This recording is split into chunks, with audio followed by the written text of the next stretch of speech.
Gonna do what we can. Gonna go ahead and start recording, just so that way this doesn't go through. Nope, it seems to be that my quality is fine now for the upstream, so hopefully we'll be okay this game. As we move here into Battlefield of Eternity. Gonna get the right overlay up here. Something heroic here on the left. Gonna be Guts on Raynor. This is the last pick. Sorry, I wasn't at all focusing on draft, trying to fix my internet issues. Eternity gonna be on Malthael, and they're actually gonna send him bottom. Silverhawk gonna be on the Samuro. Reykjavik gonna be on Luso. Malzo gonna be on Diablo up at the top. Captain Wedge gonna be on Sonya here in the bottom. Soln on the Malfurion. Aphish gonna be playing Phoenix Wildcard on to Kael'thas. Big Egg Roll gonna be playing the Arthas. Sonya might get surprised here. Oh, hello. Gonna walk away.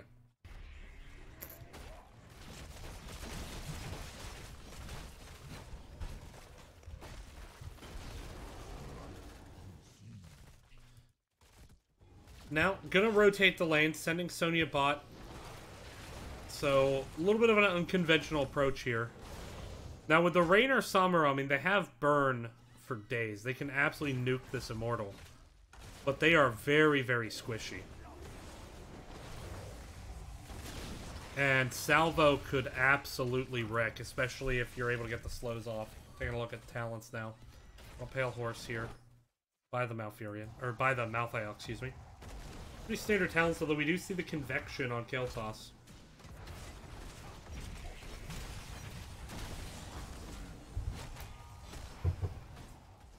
Living Bomb doing quite a bit of damage.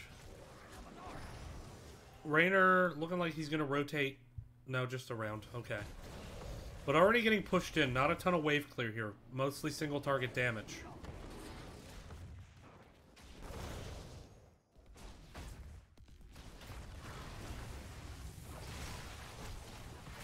Sorry, I'm still kind of recovering from the shock on my internet dying for no reason.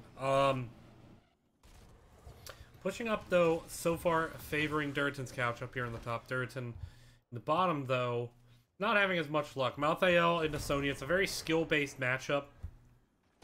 And actually, they're going to send Samuro down for the camp. Going to make it a bit harder.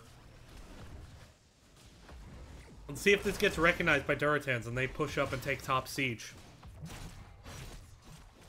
I don't think they have any clue where Samuro is. Someone just talked, okay. Yeah, they have no idea this camp's gonna get picked up here, basically for free by Samuro. And nobody rotated into the top camp, on the side of Durotans. Instead moving into their bruiser camp rather early. Diablo checking the top siege, not seeing them there. This is an early bruiser camp picked up. If they can move into top siege, it could help them, but Samuro going to be able to get the bottom bruiser. It's going to be a lot for Sonya to clear up, especially with the Malthael harrying. Here comes the move into the top siege. So double camps in both lanes. Very, very aggressive play by both teams. The difference is the bruiser is already up, and already Raynor going to be able to start poking some damage at it. And now getting flipped, and yeah, bruiser camp, it's gone. I mean, the dogs are up, but who cares?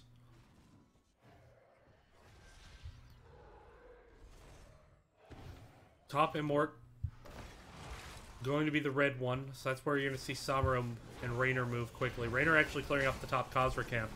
Double camp still in the bot. Malthael still harrying this Sonya, making it hard for Captain Wedge, and taking advantage of the fact that they have better burn, even with just Samuro, than a very large portion of the team. But still, with Aphish on that Phoenix, they are going to burn it quick, get the lead here in this game.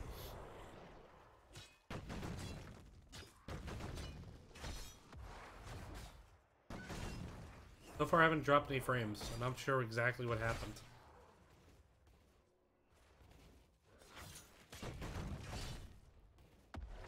Here we go. Immort going to be finished up here by Durotan's couch. They're going to get about a third of the HP as shield. Sonya now rotating up to the top. Going to be dueling at Samuro here in the bot lane. Malthael actually going with the Throwing Shade talent. Focus there onto Diablo. Root gonna come in. Living Bomb. Malzo gonna defuse it. Just step away. Convection up to 14. Gonna start being concerned. We do have the Treant. Level 7's now picked up for Durotans. Still a little bit of ways on the side of something heroic. Here comes Treant.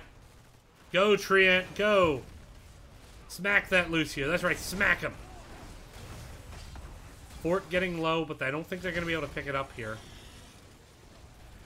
Level 7's now on the side of something heroic.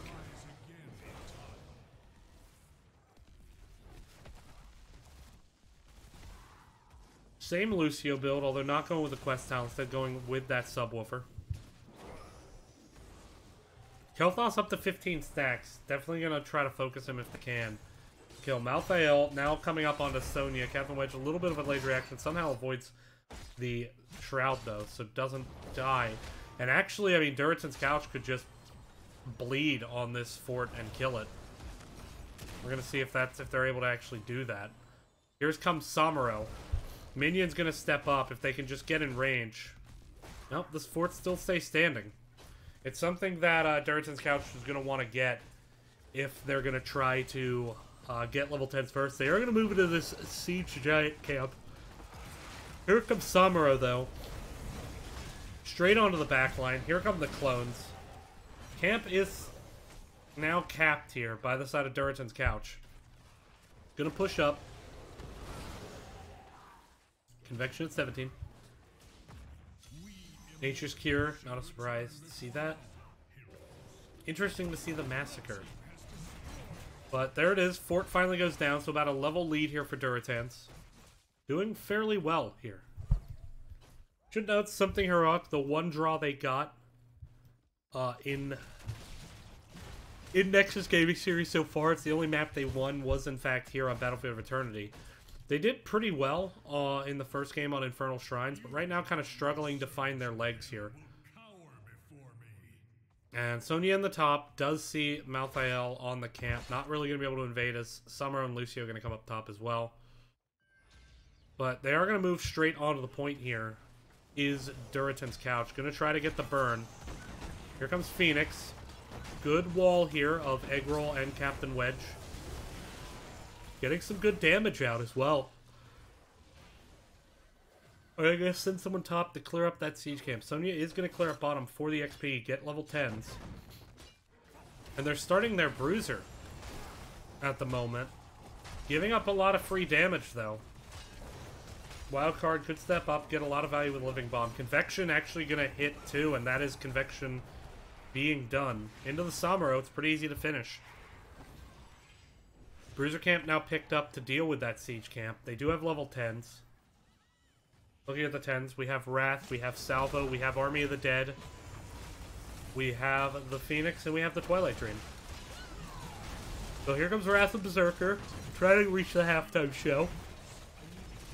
Solon in a lot of trouble. Solon actually going to go down with Twilight Dream still up. Must have gotten interrupted out of it. Raynor, though, going to trade out.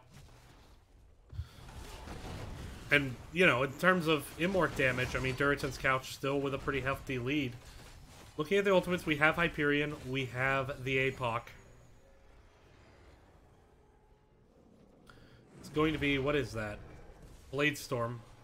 I don't see enough, of Samuro to know that. Last Rites and then Sound Barrier. Pretty standard heroics. Nothing too surprising.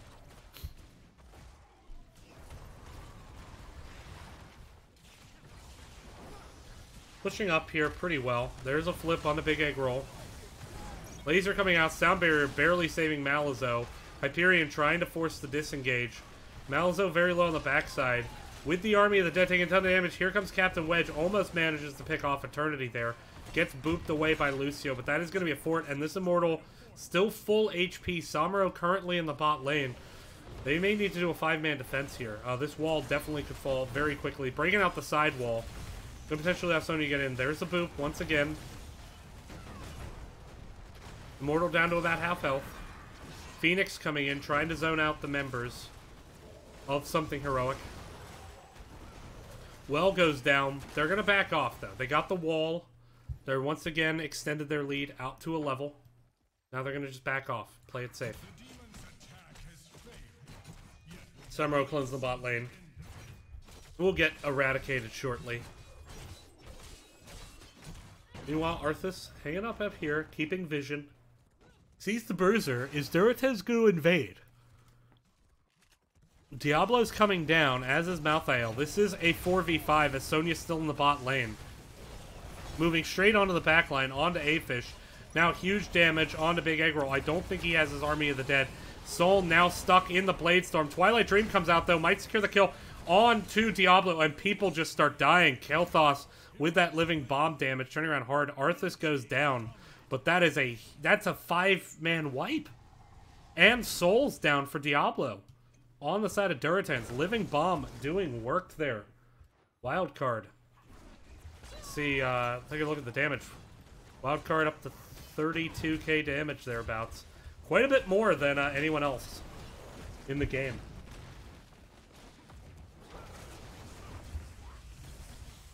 Yeah, I mean he's half again what Phoenix is doing, and Phoenix is half again what anyone on the side of something heroic's doing. So strong game here by Durotan. Definitely a big lead now, up to 2 levels. You know, 2 team fights in a row that went just very, very badly. I don't want to say 2 team. For the first team fight, it wasn't really the team fight that went bad, it was just the macro. They lost the map. Captain Wedge needs to back off. May have stayed too long. Diablo going to go for the flip. Is the Whirlwind up? The Whirlwind could save. Whirlwind is up. Captain Wedge going to be able to tap. Hyperion going to come out. Captain Wedge going to be able to just run right through it, though. Sound Barrier comes out, but the salvo just absolutely... Actually, Sound Barrier didn't come out. Lucio died. And now that's going to be another Immortal. I mean, that's now a 2-level... This was like a half-level lead, turned into a 1-level lead. Team fight goes bad, then Lucio dies. Now it's a 2-level lead. Malthael only just now starting on the point. Bruiser Camp being picked up by Sonya. That's halftime. Sonya still working his camp, trying to get into lane. Will pressure that keep, especially with how far the lane is already pushed up. Defensive positions of this Immortal. Big Egg Roll getting pushed away. Here comes the APOC. Finds 2. Here comes the collapse onto Phoenix. Phoenix shields are down. Someone with the big Twilight Dream, but it's not going to stop the Blade Storm. Samuro, though, does go down. Last Right's going to claim Kael'thas right now. Afish on full retreat. Turning around the damage, though, with the root. And here are the slows. Now, Eternity going to go down on the Malthael. Malazzo getting turned around on as well. Afish going to be able to secure the pickoff. Army of the Dead keeps Big Egg Roll alive, and that is a positive trade once again for Durotan's Couch. Bruiser Camp already onto this keep straight away. A lot of archers here as well. This could be very bad. Meanwhile, Phoenix, though, actually gets turned around on and picked off by something heroic. So there's at least one positive to take away. But this Bruiser Camp almost has this keep, and it may have it. I don't think Samuro has enough AoE damage to actually clear it up. This keep is down to... Oh, no, the minions are focusing the clone? The minions were focusing the clone. I didn't know they did that. Captain Wedge, going to be able to get out of there. That was a good dodge. About 95% to 10% on Immortal health. But with Phoenix down, they have to be patient. Kael'thas, good damage there. Captain Wedge, very awkward Ancient Spear. Now finds himself on the wrong side. Here comes the big root. Last Right's going to come in. Captain Wedge, though, still alive for the moment. Now going to drop. There's the Sound Barrier. So once again, staggering at death. Right as Phoenix comes back, Sonya goes down. But Malthael goes down to Kael'thas on the backside. It's going to be Rainer's turn to fall next as Afish joining the fight. Now with the stun, Samuro in a little bit of an awkward position. Samuro does, in fact, go down. And Durotan's Couch, they lose the first death, but they turn around hard with that Phoenix. And at this point, after they get the Immortal, they should go top and just kill this keep. Question is, are they going to do it? Siege Camp not started, or Bruiser Camp not started, so they are going to head towards bottom. I mean, they'll definitely get the keep bottom. Almost definitely. There's as many minions as are here. It's going to be difficult. Lucio booping the minions away. Here comes the damage. Now this Immortal going to be nearly full shield. Here comes the target onto A-Fish. A-Fish going to be saved there by an interrupt on Malazzo, trying to flip there. Push incoming. Immortal fully shielded. Here comes the Hyperion, though, trying to chunk out some damage.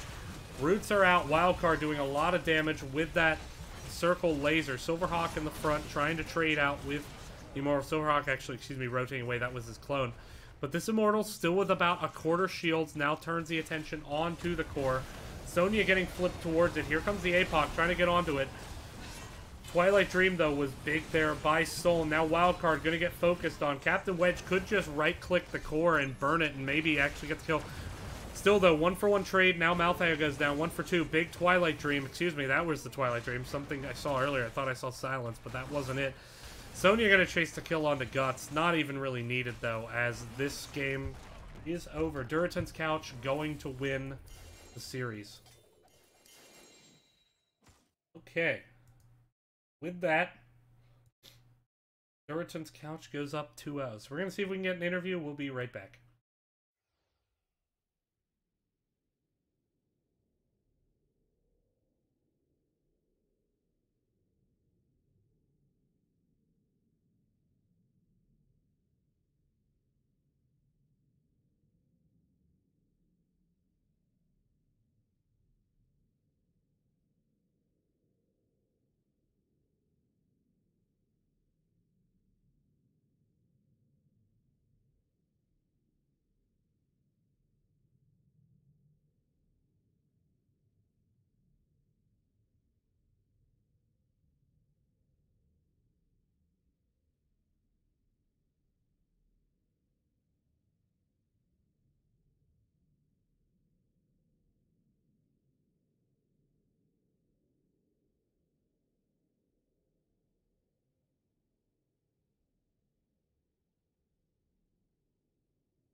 All right, and I am joined here by Big Eggroll, the tank, and Soln, the support for Durotan's Couch. How are you guys feeling after that win? I just told my team they won tonight in spite of me. I just got a headache and having sort of an off day. I think I only healed like 20 damage the whole second game, but overall I think we played pretty well. Yeah, it was definitely a slow start. Took us a little bit to get our footing, especially in game one. It took us a little bit to get classic Durotan's Couch, get back into it. Yeah, it was first game. Let's be honest. It was a little bit sloppy. But I want to kind of talk a little bit about the draft. So we did see A-Fish's patented Kel'Thuzad there in game number 1. It came out. How do you guys think that pick worked out throughout the game? Like, what were your thoughts there? It definitely he's been better on Kel'Thuzad, or like the pick has worked out for us in other games a lot better than it did there. I think he just got out aggroed at some points, but I don't know. We're sort of always happy when we can get him on Kel'Thuzad, though. Yeah, I mean, you guys got kind of down in that game, especially late. You lost the keep. Your top keep had an HP, I believe. Yeah, I think it was approximately 1 HP. It was an HP. 1 metric cube here. Both of its HPs were very low. But it's you somehow though. So you keep Blaze up on the top to burn. You fight bottom, but then you have to save top keep. So you're late rotating in, and now you're moving into the team fight. So you're moving into the team fight top. You have to win this because with as low as your keep is, you're going to lose the game. Walk me through what happened that team fight and why you think you guys ended up winning it. This is on Infernal Shrines, obviously. Yeah, I mean, I blacked out. I don't remember. Dennis? Yeah, oh my God, I can't even remember the last name. I feel like our arrow Apocalypse combo was sort of off all game, and that's sort of a big part of our team fight. And finally, the last one, at least hit some members. I think we just had better initiation. In general, I think we team fight a lot better than we macro, and so we sort of knew that if we were still in it after 20, we could try and win a big team fight. But like something went wrong in every single team fight leading up to that.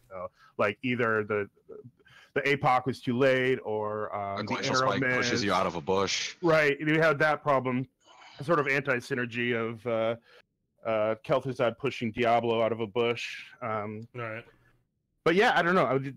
I feel good about our team fighting. If we can get there, if we could get to the late game on even footing, I feel good that we can, pull out some of these matches. All right, so from there, Battlefield of Eternity went much better in your guys' favor. A lot of success getting picks in the team fight. A lot of success turning around the team fights. Your healing, you mentioned we weren't particularly happy with. Part of it, I think, comes down to they actually didn't get a ton of damage off. I mean, when you get down to it. And it was just because usually they would engage, they'd blow up one target, and then Living Bomb ended the team fight. Like, it just... There were a lot of times where that happened. Kind of walk me through what your approach to the team fights there was. Well, so I would try to, and it's like hard as I could to like get picked off easy and early, and then the rest of the team could take like the actual rest of the team fight. Yeah. So that was intentional. I don't know if you guys you called it out, DB, but you did. I will say this though: you actually had a couple really good Twilight Dreams in that game. No, yeah. So counter engage. Yeah. One of them was like I'll get flipped by Diablo, and that time I did intentionally get flipped by Diablo because he flipped me right into the center of his team, and Twilight Dream I think hit seven bodies or something. So. Yeah. All right. So with that, you guys advanced. You haven't lost the series yet. You're at 3 wins, 2 draws. Gonna bump you up to caster math 11 points. What are your hopes now for this season? Given how you're moving along. Given that there are some teams that haven't drawn yet, I believe there's 2 that haven't drawn yet. I think Ham Banana may have had a draw in there, or maybe they had 4 wins. I know they had a forfeit in there. But what are your goals this season, kind of in light of this? I mean, we're hoping to go back to our champion of Division C status. That's our goal, I think. I mean, I think making a deep playoff run is anything less than that. I think we'd be a little unhappy with.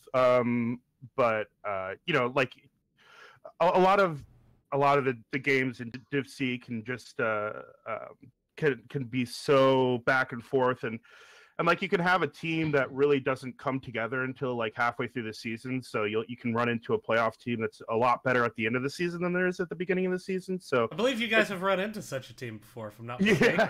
Yeah. That was way back in season 1, wasn't it? Season 1, that's right. We thought we had it in the bag.